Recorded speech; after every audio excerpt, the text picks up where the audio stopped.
on emmène chaque année une centaine de lycéens sur les lieux.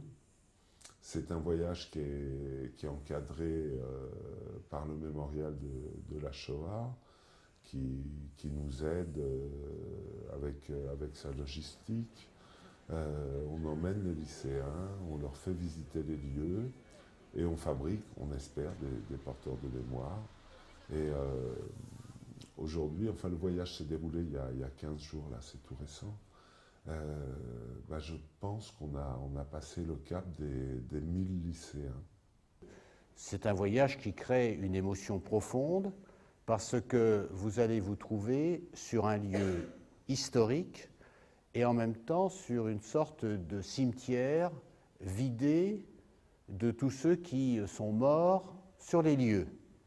Un pays aussi civilisé que l'Allemagne a pu commettre un génocide de cette dimension. Vous allez vous rendre en Pologne, sur le site d'Auschwitz, le plus important centre de mise à mort des Juifs d'Europe créé par les nazis et parallèlement le plus grand camp de concentration du système concentrationnaire nazi. Il est extrêmement important d'aller sur les lieux où l'histoire s'est déroulée. Seuls les Juifs subissent cette sélection. En général, c'est une moyenne, 80% des convois sont immédiatement mis à mort. Et donc tout le monde n'a pas la même expérience de ce qui se passe. Qu'est-ce qu'on voit sur cette photo? Quelque chose que les nazis mettent en scène de manière à ce que ça se passe le plus calmement possible, de manière à ne pas susciter la panique, à ne pas susciter dans une moindre mesure également, pourquoi pas la révolte. Ce sentiment d'immensité, c'était perforant, c'était presque irréel. Qu'est-ce qu'il y a sur ces camions? Des bâches. Qu'est-ce qu'il y a sur ces bâches? Le logo de la Croix-Rouge. Mise en scène. Derrière les bâches, sous les bâches de la Croix-Rouge, c'est pas des infirmiers, c'est des boîtes de Zyklon B. Ce ne sont pas des personnes, c'est du matériel humain. Soit vous avez besoin du matériel, soit vous n'en avez pas besoin. La mise à mort, on ne la voit que sur ces photos.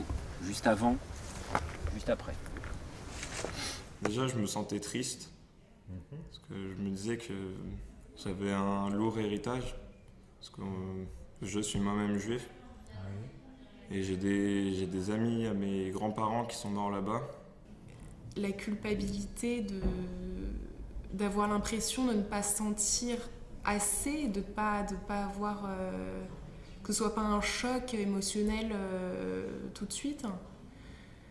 Par exemple, j'étais seule chez moi et il y a énormément d'images qui me sont revenues.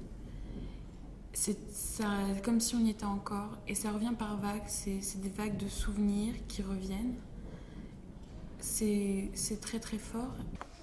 Les trains arrivaient le long d'une rampe construite à cet effet et comportant trois voies situées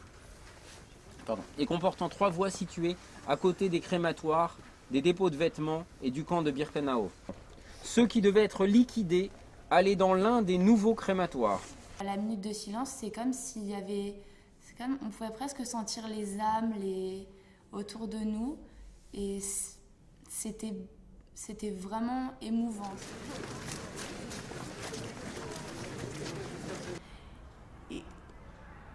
Et là, c'était une toute autre approche en fait.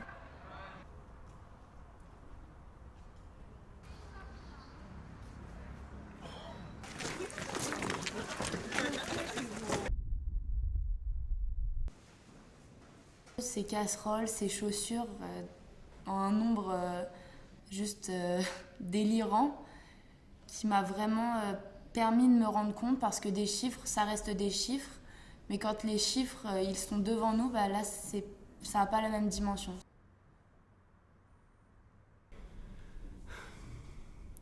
J'ai vu en fait toutes ces lunettes qui auraient pu appartenir à des papas, entre guillemets. Et j'ai vu des familles séparées, oui, c'est vraiment ça en fait, c'était le côté... On sait qu'il y avait des gens derrière ça. On sait qu'il y avait des gens derrière ces brosses à cheveux, derrière les casseroles, derrière les lunettes. Il y avait quelqu'un. Il y a quelqu'un qui portait ses lunettes, mais cette personne, elle est morte. Il ne leur reste plus rien. On leur a enlevé leurs lunettes, on a enlevé les cheveux des mères, les cheveux des petites filles. Ils n'ont plus rien, c'est ça qui me dégoûtait vraiment. J'avais des élans de dégoût qui se finissaient avec des larmes. On est tous ressortis mal.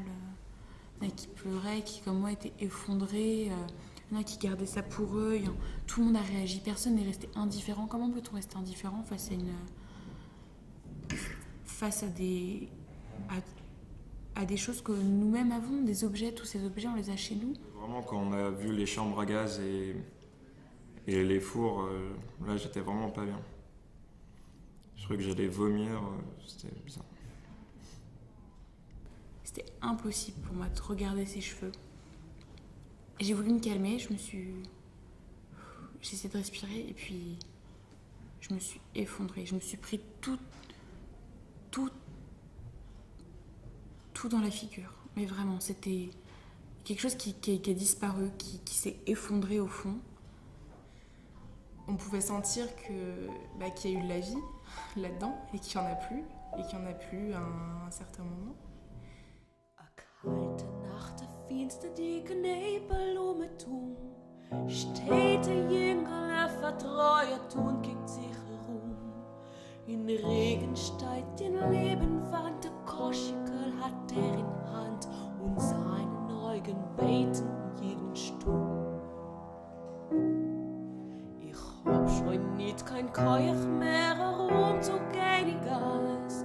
Hungrig und neusgerissen von die Regenhass. Ich schleppe sich zum Beginnen, keiner gibt nicht zu verdienen. Alle lachen, machen von mir Spaß. Kubice kauft Papyrossen. Trickene von Regen nicht vergossen. Kauft Benemones, kauft und haut auf mir Rachmones, Rate wird von Hunger mich erzieht. Lundi matin, en prenant mon petit déjeuner, je pleurais encore. Lundi soir, en prenant mon repas, enfin mon dîner, je pleurais encore. Et je n'arrive toujours pas à dormir la nuit. Parce que je suis encore là-bas. On n'est pas sûr de mémoire dans le sens où tout ce qui s'est passé là-bas, on l'a pas vécu. Donc, il y a une génération qui l'a vécu, qui l'a dit à une autre génération, qui va la dire à l'autre génération. Et le fait qu'on en parle, on l'a pas vécu, on passe un message. On n'est pas gardien de la mémoire, on la garde pas pour nous. On doit la passer justement. Et c'est cette transmission, c'est le travail qu'on doit faire. Ça sert à rien de garder la mémoire pour nous. Et le transmettre à d'autres pour qu'il y ait une conscience collective qui émerge et qui fasse que, au final, si tout le monde est un passeur de mémoire, on va tous veiller à ce que ça ne se reproduise pas. Si on garde la mémoire pour nous, ça sert à rien parce qu'on ne fera pas quelque chose pour les autres. Or, la passer, c'est construire quelque chose avec d'autres personnes. Et c'est pour ça que j'ai employé le terme de passeur de mémoire, en fait.